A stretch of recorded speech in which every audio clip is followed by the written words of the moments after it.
Les amis, Harry Mariette, on va parler du combat entre Jake Paul et Ben Askren.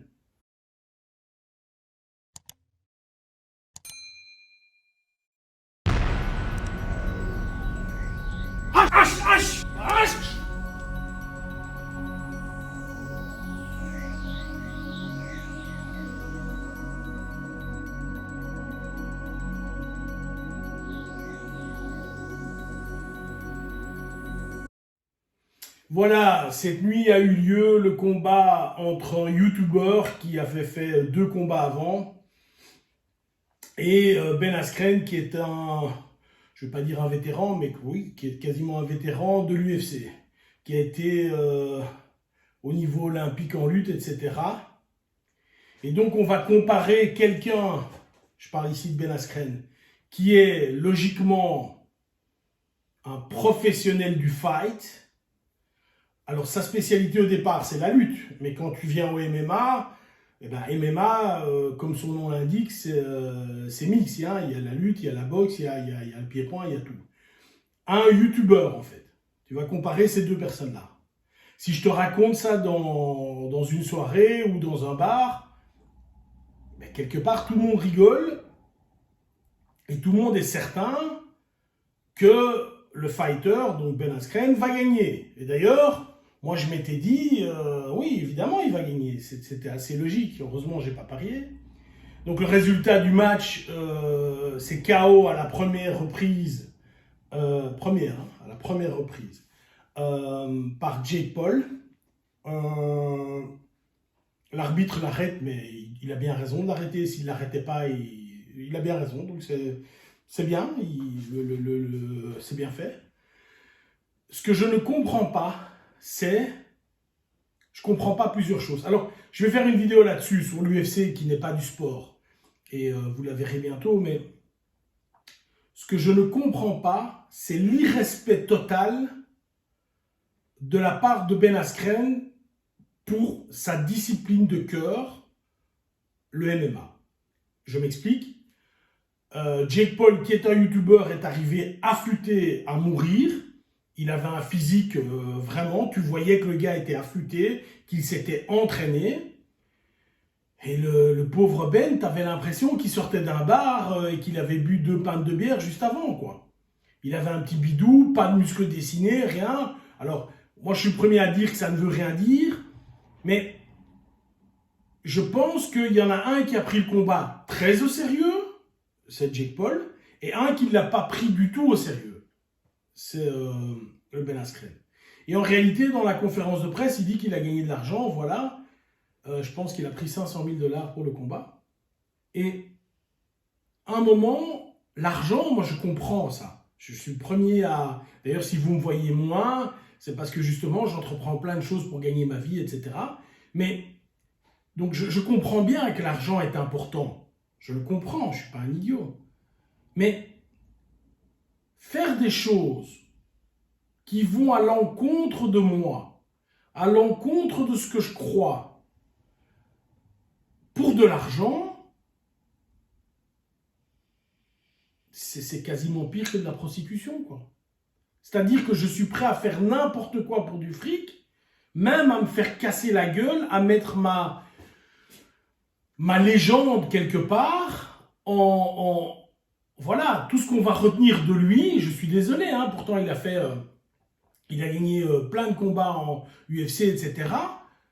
Ce qu'on va retenir de lui, c'est qu'il s'est fait cogner par un YouTuber au premier round. Alors, soit il n'a pas les compétences en boxe, ce qui est peut-être possible, hein, finalement. C'est-à-dire que le gars, quand il est dans la cage, il est moins compétent, voire presque pas compétent en boxe, et alors il fait tous ses combats sur la lutte, etc.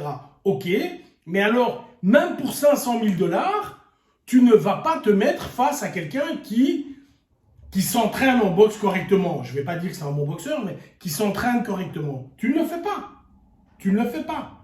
Et si tu le fais ou tu veux le faire, le combat a été annoncé depuis assez de temps, tu as le temps de t'entraîner, quoi.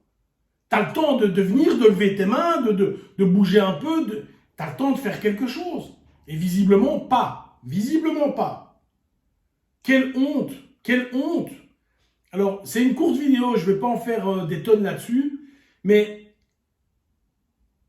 il y a une notion que ces gens perdent. Je comprends très bien hein, qu'ils doivent vivre, que ce sont des professionnels, que l'argent est important. Tout ça, je comprends. Et c'est vrai, c'est pas moi qui vais lui donner à manger, donc je le comprends. Mais je vais vous dire ça autrement. Moi, j'ai fait du karaté pendant 20 ans de ma vie. Je ne vais jamais rien faire qui va salir cette image de ce qui était ma famille. Je ne vais jamais le faire. C'est comme si je vous disais, ben voilà, c'est tout aussi ridicule. J'ai fait du karaté pendant 20 ans. J'en ai plus fait depuis quasiment 20 ans d'ailleurs. Ah ben oui, je vais faire un combat de karaté. Contre un champion, évidemment, il ne faudra pas 15 secondes pour que le mec me mette 20 points. C'est ridicule. Ah oui, mais t'es payé autant. Mais je n'accepte pas d'être ridicule, même si tu me donnes 10 millions de dollars. Ou alors on fait un combat, machin, où j'estime que j'ai mes chances de gagner. Je m'entraîne comme un fou. J'y crois vraiment. J'y vais. Et j'ai envie de dire que l'argent est une conséquence. Mais je veux vraiment y aller pour gagner. Ce qui visiblement n'était pas le cas. Dana White avait parié 1 million de dollars sur Ben Askren. Je pense que Dana White ne se rend pas compte des dégâts que ça fait à l'UFC. Maintenant, je vois, il y a son frère Logan Paul qui va se battre contre Floyd Mayweather.